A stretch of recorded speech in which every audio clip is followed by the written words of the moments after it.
चलती ये बंदा नवाज छेड़ कर मेरे दिल का साज चलती ये। एक दौर था जब फिल्म संगीत की दुनिया में मोहम्मद रफी की आवाज का बोलबाला था। ये देख के दिल झूमा ले प्यार ने अंग। उस दौर में मोहम्मद रफी के गाए गाने फिल्मों की सफलता की गारंटी हुआ करते थे। अभी ना जाओ छोड़ कर दिल अभी भरा। तब बड़े से बड़े निर्माता, निर्देशक और संगीतकार उनसे गाने गवाने के लिए एक दूसरे से होड़ लगाते थे।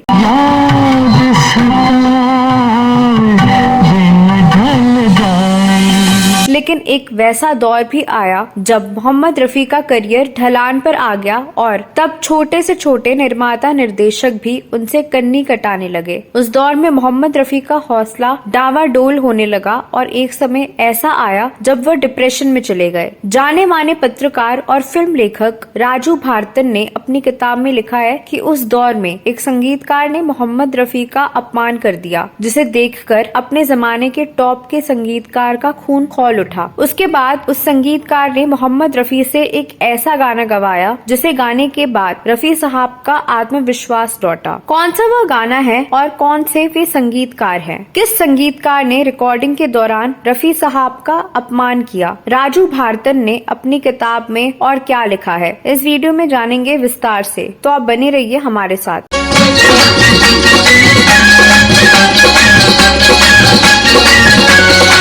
दोस्तों, मोहम्मद रफी वैसे गायक थे जो जीते जी किंवदंती बन गए। जो बांधे थे बंधन वो क्यों तोड़ डाल दिया, मेरे सामने से हटा लो ये दुनिया। एक दौर था जब मोहम्मद रफी के गाने फिल्मों को सफल बनाते थे। मिल गए नैना से नैना, ओए क्या बात हो गई। लेकिन साल 1970 के बाद फिल्म आराधना में किशोर कुमार के गानों के हिट होने के बाद किशोर कुमार की तूती बोलने लगी थी और तब वहीं संगीतकार और निर्माता, निर्देशक रफी साहब की उपेक्षा करने लगे थे, जिनके गानों के बल पर इन संगीतकारों और निर्माता, निर्देशकों ने कामयाबी पाई थी। गुलाबी आंखें जो तेरी देखी, शराबी ये दिल। उस दौर में रफी साहब का आत्मविश्वास सबसे निचले स्तर पर आ गया था। राजू भारतन ने लिखा है कि एक बार की बात है जब अपने जमाने के महान संगीतकार नौशाद बम्बई के उपनगर बांद्रा स्थित महबूब स्टूडियो में साउंड रिकॉर्डिंग रूम में गए। जब वहां पहुंचे तो देखा कि एक मामूली हैसियत का संगीतकार मोहम्मद रफी से एक गाना रिकॉर्ड करा रहा है। नौशाद साहब को ये देखकर आश्चर्य हुआ कि रिकॉर्डिंग रूम में वह मामूली संगीतकार अपमान करने के भाव से रफी साहब जैसे दिग्गज गायक को बता रहा है कि गाना क्या होता है और गाने को कैसे गाते हैं। नौशाद साहब ये देखकर चुपचाप वहां से चले गए। नौशाद साहब ने रफी साहब से बात की और बांद्रा स्थित अपने घर आशियाना में बुलाया। जैसे ही रफी साहब गुरु समान संगीतकार नौशाद साहब के घर में दाखिल हुए, नौशाद ने कहा, ये लोग कौन होते हैं? मोहम्मद रफी को बताने वाले कि क्या करना है। क्या मोहम्मद रफी के पास इतना ज्ञान नहीं है कि वह समझ सके कि किस गीत को कैसे गाना है? आपने क्यों उस संगीतकार के अपमान को बर्दाश्त किया? अपने हितैषी संगीतकार की बातें सुनने के बाद रफी साहब ने नौशाद साहब को विस्तार से बताया कि कैसे इन 3 वर्षों में गायक के रूप में काम करने की इच्छा खत्म हो गई है। अब वह हौसला नहीं रहा। इस पर नौशाद साहब ने कहा, ये कभी ना भूलें कि आप मोहम्मद रफी हैं। आप एक ऐसे कलाकार हैं जो सिनेमा उद्योग में किसी भी पुरुष गायक से बढ़कर है। नौशाद साहब ने कहा कि आप हमेशा याद रखें कि जिस गायक को आप प्रतिद्वंदी मानते हैं उनके पास कोई शास्त्रीय आधार नहीं है। वह गायक आपसे कैसे प्रतिस्पर्धा कर सकता है? आप पहले की तरह पूरे आत्मविश्वास के साथ रिकॉर्डिंग करें। नौशाद साहब ने स्पष्ट रूप से कह दिया कि आपके प्रतिद्वंदी के तौर पर जो गायक हैं उनके साथ आपकी कोई शास्त्रीय प्रतिस्पर्धा नहीं हो सकती है। मोहम्मद रफी का हमेशा भला चाहने वाले संगीतकार नौशाद साहब को ऐसा एहसास हुआ कि अब रफी साहब के लिए ऐसे करने की जरूरत है जिससे उनका आत्मविश्वास लौटे। इसके बाद नौशाद ने कहा कि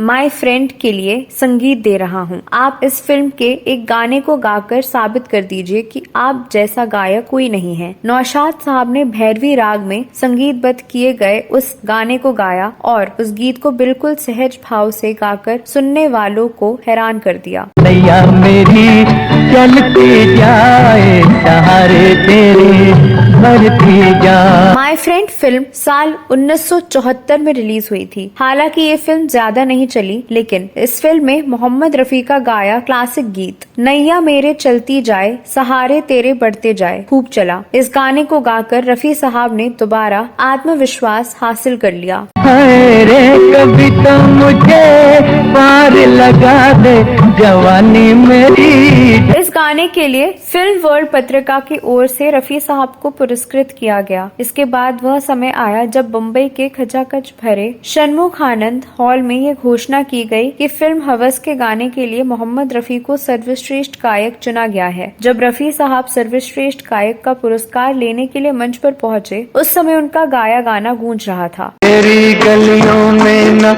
रखेंगे कदम आज। इस गाने की धुन बनाई थी उषा खन्ना ने और लिखा था सावन कुमार ने, जिसे फिल्म में अनिल धवन पर फिल्माया गया। इस गाने के साथ रफी साहब का खोया हुआ आत्मविश्वास एक ही झटके में वापस आ गया। फिर के आएगी घटाएं फिर से सावन की।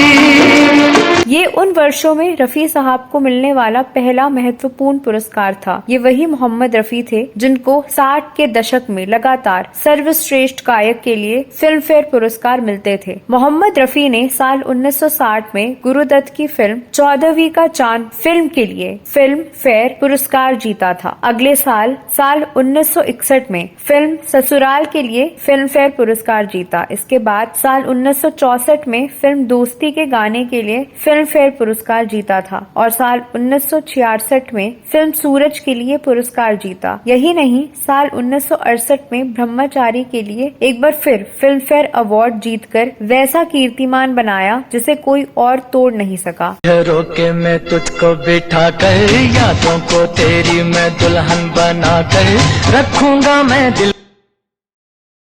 लेकिन आराधना के बाद किशोर कुमार के गानों के हिट होने के बाद रफी साहब का करियर ढलान पर चला गया। लेकिन उसके बाद रफी साहब ने सबको पीछे छोड़ते हुए साल 1977 में आर.डी. बर्मन के संगीतबद्ध किए हुए गाने के लिए सर्वश्रेष्ठ गायक का फिल्म फेयर अवार्ड हासिल किया। यही नहीं, इसी गाने के लिए मोहम्मद रफी को नेशनल अवार्ड भी हासिल हुआ था। क्या हुआ तेरा वादा वो कसम। उसी दौर में साल 1976 में रिलीज हुई फिल्म लैला मजनू के लिए गाए मोहम्मद रफी के गानों ने तहलका मचा दिया और एक बार फिर मोहम्मद रफी ने अपनी गायन प्रतिभा का लोहा मनवाया और एक बार फिर शिखर पर पहुंच गए।